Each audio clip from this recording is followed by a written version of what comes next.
dari mulai aja ya. Ya, ya. Bismillahirrahmanirrahim. Assalamualaikum warahmatullahi wabarakatuh. Waalaikumsalam warahmatullahi wabarakatuh. Alhamdulillah wassalatu wassalamu ala Rasulillah wa ala alihi washabihi wa ba'd. Ya, selamat datang ke anak-anakku dari Universitas Muhammadiyah ya, Bandung. Udah ada janji tempoh hari kan ada pengajuan untuk wawancara gitu ya, tentang perusahaan. Tapi mohon maaf yang biasa menangani masalah begini biasanya kan Ibu Pebi bagian personalia gitu kan. Dan kesempatan ini beliau nggak bisa hadir karena apa? Ada keperluan Pak Jerry ya. Ya mungkin Bapak dengan Pak Jerry mewakili beliau. Bapak di sini quality control perusahaan ini ya mungkin yang paling tua, yang paling lama di sini. Yang mungkin Pak Jerry juga kepala bagian dari sini. Ya. Mungkin nanti Ade bisa memperkenalkan dulu ya Ade, silakan perkenalkan masing-masing. Sebelumnya perkenalkan nama saya Nadia Fanda. Saya Novia Putri, Nova Dewi Kurniawan. Kami mahasiswa semester 3 dari Prodi Ilmu Komunikasi Universitas Muhammadiyah Bandung. Tujuan kami berada di sini untuk memenuhi salah satu tugas ujian tengah semester pada mata kuliah komunikasi organisasi. Sebelumnya boleh perkenalkan terlebih dahulu Bapak. Siapa Pak Jerry? Kalau nama saya Jerry Daniel Kuhu. Saya di sini sebagai bagian umum dari PT Torsinar Redicon.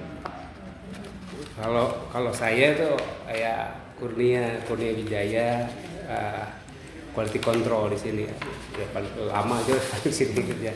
Ya silakan mungkin nanti ada pertanyaan-pertanyaan ada yang bisa ini ya mungkin yang ya bisa saya jawab nanti kan saling melengkapi lah antara saya dengan Pak Jerry. Ya, mudah-mudahan apa yang diharapkan sumbernya bisa terpenuhi gitu kan. Yang tadi dari awal yang biasanya itu Pak Ibu Pebi tidak bisa gitu kan. Mohon maaf ya. Ini silakan mungkin langsung aja karena kan ini hari Jumat. Ya biasa kan ini jadwal Jumat itu waktunya lebih awal jam 3.35 kalau nggak salah itu ya. Biasa jam 11.35 biasa sebelum jam 11 sudah nggak pasti. Ya, betul. Ya silakan mungkin ada ini Pak. Sebelumnya Bapak kami ingin tahu latar belakang perusahaan ini didirikan seperti apa sih Pak? Latar belakangnya. Awalnya di Bandung ya. Perlu saya sampaikan juga ini kan cabang di Jakarta gitu kan, sebagai cabang pusatnya di Jakarta ya, betul. Jalan Pulau Gadung. Sini cabang itu ada di Bandung, ada di Cimahi yang arah Nanjung ke arah Soreang itu. Ya, cabang di sini ada dua gitu. Ada dua tempat, tapi ini kita bisa mendiri gitu kan. Dan dipersilakan walaupun misalkan ada wawancara begini, kita juga kan dengan izin dengan izin dari pusat mungkin ya kalau awal berdirinya di sini kan awalnya kan proyek yang ITB ya. Jakarta punya proyek itu Labtech kalau nggak salah itu ngebangun ini ITB bikin bacimplen di sini gitu kan. Akhirnya kan ada peluang mungkin yang punya perusahaan ada peluang bisnis ya akhirnya di sini bikin gitu kan. Melebarkan sayap ke Bandung lah gitu. Melebarkan sayap di Bandung. Jadi kan dulu kan pembangunan udah mulai tahun 90-an ya. Betul. Udah mulai ini beton siap pakai itu kan paling utama kalau dalam pembangunan itu tingkat itu kan. Saingan juga baru satu itu kan, baru Buan Buling yang saya ingat itu kan. Ya maka Redicon itu yang kedua, yang paling awal ada beton siap pakai di Bandung. Kalau sekarang kalau udah ngejamur udah berapa ya? Udah puluhan. Alhamdulillah. Ya itu kalau dari peluang bisnis saja. Tadinya ada peluang bisnis ya akhirnya ngembangkan. Jadi awalnya tuh emang proyekan bisnis dengan ITB gitu. ITB kan lagi membangun, bangun Labtech itu kan, maka betonnya menggunakan dari Torsinar Redicon. Kita di sini, Torsinar Redicon kan nggak mungkin di Jakarta kan, bikin di sini matching plan. istilahnya pemulihan tanah, Ya side plan dulu Pak ya. Side plan dulu awalnya di proyek dulu gitu. Proyek dulu. Nah, setelah itu lihat kan peluang bisnis banyak ini, maka itu. Iya, begitu beres ITB mungkin bos juga ngelihat kan, ini perkembangan pembangunan di Bandung nih bagus gitu loh. Jadi bos cari tempat, dapatlah di sini yang pertama gitu loh. Jadi ya udah langsung berdiri kita di sini sampai dari tahun 90-an tuh sampai saat ini. Itu cukup lama ya Bapak yang Iya, lama udah 30-an lebih gitu kan. Iya, 30 tahun lebih. 30 tahun. Alhamdulillah lah kita masih eksis, masih bisa bersaing dengan yang baru-baru muncul gitu. Ya. Baik Bapak, yang pertanyaan kedua itu kan kita berhubungan tentang komunikasi organisasi ya Bapak ya. Pastinya kita juga pengen tahu nih Bapak bagaimana sih struktur atau hierarkis dalam perusahaan ini. Struktur ya itu kan masih ada direktur utama ya, nanti kan udah siapa jadi ya. Jadi kalau struktur organisasi. Ya. Jadi untuk awal itu ada pemegang saham, habis itu direktur, baru general manager. Nah dari general manager tuh nanti ada staf operasional sama staf administrasi. Jadi ini kan kita karena kita terpusat di Jakarta, jadi kita hinduknya ke Jakarta gitu loh. Nah dari itu baru dari contohnya kalau dari staf operasional itu dia membawahi bidang produksi, marketing, laboratorium sama perawatan. Nah kalau staf administrasi ya accounting sama personalia itu sih. Baik, pertanyaan selanjutnya, bagaimana perusahaan ini dalam mencari karyawan? Ya itu kan biasanya nggak ada pengumuman ini ya, apalagi media massa itu kan istilah orang ke orang gitu kan. Ada namanya orang ke orang itu kan ada yang misalnya supir yang udah lama bawa temennya gitu kan. Ada misalkan dari mekanik, ada yang juga yang melamar di sini kan dari awal melamar, saat itu lagi penuh, tahu-taunya kita memerlukan karyawan maka ditarik gitu. Jadi nggak ada misalkan pengumuman ini ada lowongan kerja nggak. Lebih banyak sih sama warga sekitar. Jadi yang diutamakan itu warga di sini, warga sekitar ini. Kebanyakannya di sini tuh karyawannya dari daerah sini semua ya Pak? Ya, ada dua dari sebagian besar memang dari sini. Besar. Kayak supir-supir tuh dari sini semua. Kita mengutamakan yang daerah yang di tetangga dulu penduduk sini. Yang juga ada dari Ciwidey, dari mana ya ada jauh juga, ada dari Cikalong, Cikalong ada juga. Ya, kayak saya kan dari Soreang. Ya, betul. Ya kalau misalnya untuk ininya karyawan itu kan ada yang udah siap, ada yang belum gitu kan. Ya kalau yang belum siap itu kan biasanya ikut dulu. Kita training dulu. Tapi kalau yang udah siap dilihat dulu gitu kan. Siap terutama kan supir gitu kan. Dampingin dulu dengan supir yang udah lama. Ya setelah udah ini baru dilepas gitu. Ya. Begitu udah siap baru kita lepas. Minimal umurnya Bapak kalau boleh tahu dari umur? Nah, umur Bapak jadi bisa ya. Kalau umur dibatasi, kalau dulu agak kayak Bapak juga enggak. Ya.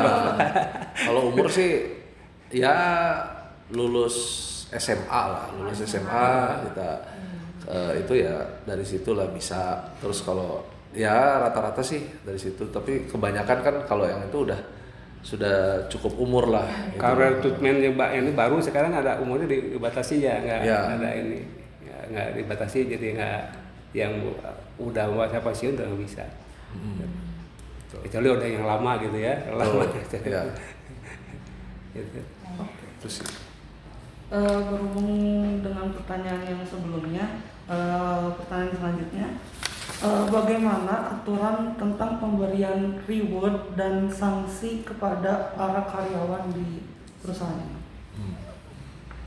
Reward itu ya kadang-kadang emang suka ini ya namanya karyawan berprestasi pasti ya dikasih karena supaya perangsang lebih kerja lebih bagus lagi gitu. Ya ada di antara kayak supir itu kan kalau misalkan supir kan biasa kan ke lapangan itu kan ke proyek itu kan banyak besi beton yang timbul itu di jalan itu kan. Kalau misalkan sembarangan supir itu kan beberapa hari itu kan ban pecah gitu kan. Nah kalau misalkan makin lama udah bisa 1 bulan tidak pecah ban itu, maka dapat tiba-tiba itu kan berupa uang cash gitu kan. Terus misalkan karyawan yang udah 10 tahun ke atas dikasih sama perusahaan, ada cincin, gitu, ada lambang perusahaan. Terus ya otomatis yang namanya bagus itu kan ada juga karyawan naik jabatan, naik tingkat gitu kan. Itu dan begitu. Kalau sanksinya juga sama, sanksinya kan ada yang ringan itu diperingati gitu kan. Jadi peringatan ini dulu, lisan dulu, peringatan tertulis 1, 2, 3 baru ini kalau masih tetap begitu ya keluar. Kalau yang berat itu kan ada yang berat ya.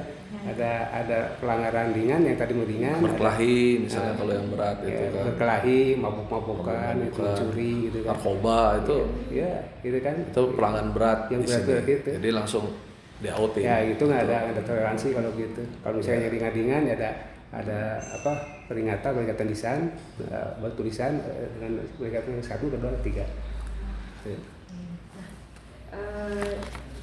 Dampak dari pemberian reward atau sanksi terhadap pendapatan perusahaan atau kinerja karyawan itu seperti apa gitu Pak? Ya, dampaknya cukup signifikan ya. Kalau misalkan yang ini juga meningkat itu kan yang udah dapat reward itu kan makin semangat, yang melanggar juga kan itu kan sanksinya kan keluar gitu kan. Ya pasti itu kan ada perbaikan. Karena kan kalau misalkan dia tetap ngotot gitu ya perusahaan tidak mau tahu gitu kan, tidak mau rugi juga. Ya apa tujuannya itu kan untuk meningkatkan gitu kan. Kalau misalkan karyawan bisa mendukung untuk kemajuan perusahaan, untuk produk perusahaan kan nggak bisa gitu kan. Dengan orang-orang yang karyawan begini nggak bisa jalan perusahaan gitu kan. Gitu kan, bisa amruk gitu kan, dengan mencuri misalnya di lapangan itu ada ya bisa aja kan, supir mencuri ini kan, bukannya timbul masalah nanti kan, ya gitu, ya jelas kan, jadi efeknya ini dengan ada reward dengan ini akan meningkatkan produktivitas kerja gitu kan, produktivitas produksi, keuntungan segala macam gitu kan, ya ini. Betul. Pak, kalau misalnya untuk sekarang ada nggak sih proyekan atau kerjasama dengan di pihak klien gitu yang lagi direncanakan sekarang gitu, ataupun lagi dilaksanakan sekarang, apakah ada proyek ada banyak.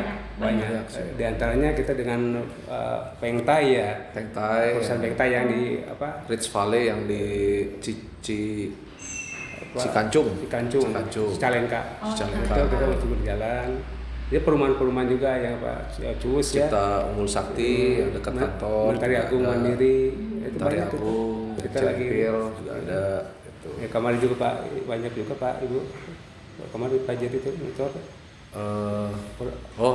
Pak CV Berkat juga di Ciwastra ada, di macam-macam sih, di Parakan Muncang juga ada.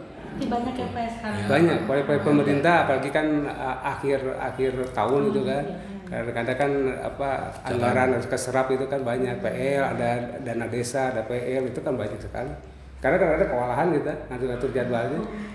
Kalau akhir-akhir ini kan, jadi bulan ke belakang ya, udah banyak itu. Dari COVID itu alhamdulillah.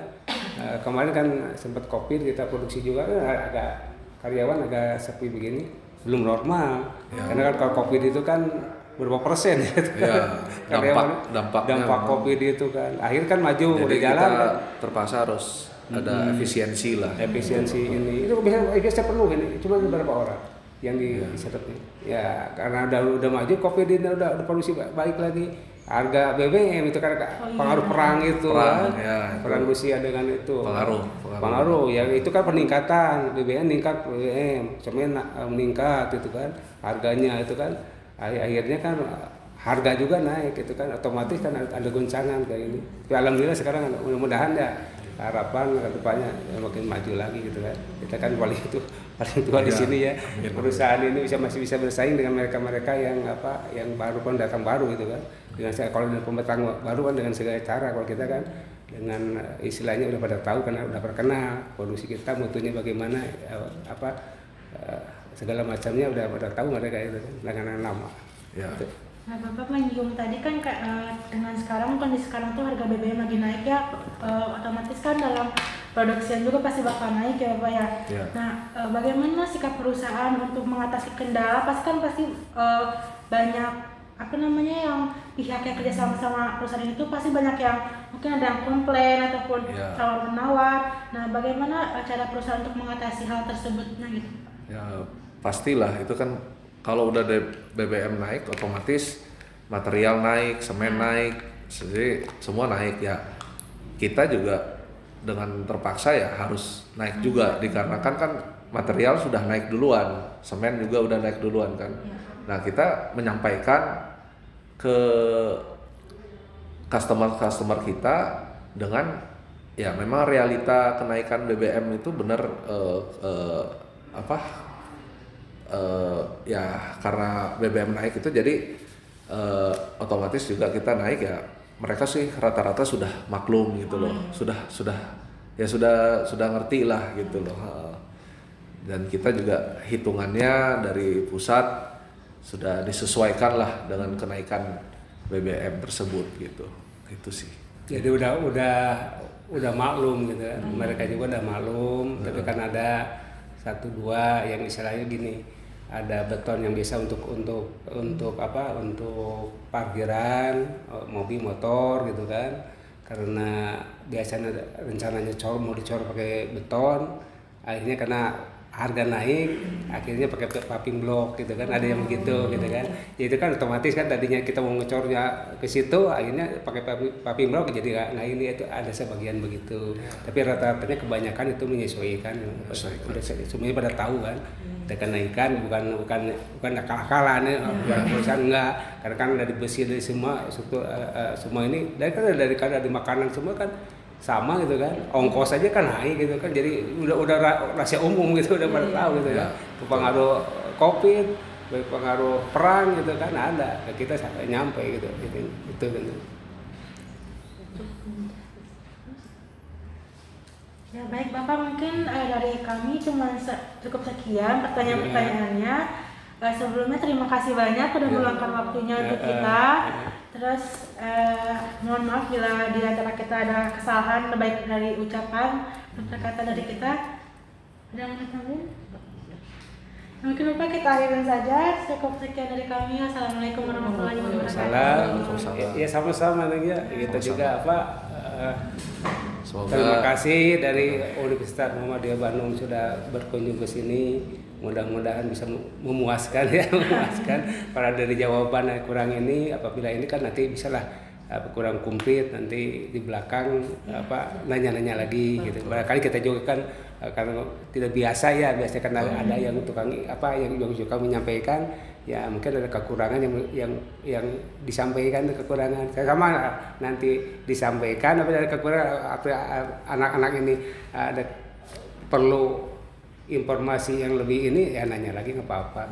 Mungkin datang ke sini atau misalkan japri nomor telepon nggak apa-apa ya. Gitu. Mudah-mudahan ada juga kan ada tugas dari sekolah dari universitas ya, lancar ya bisa mengerjakan kan ya. Ya harapan juga kita ya di akhir aja lah. Tapi kalau hidayah. Assalamualaikum warahmatullahi wabarakatuh.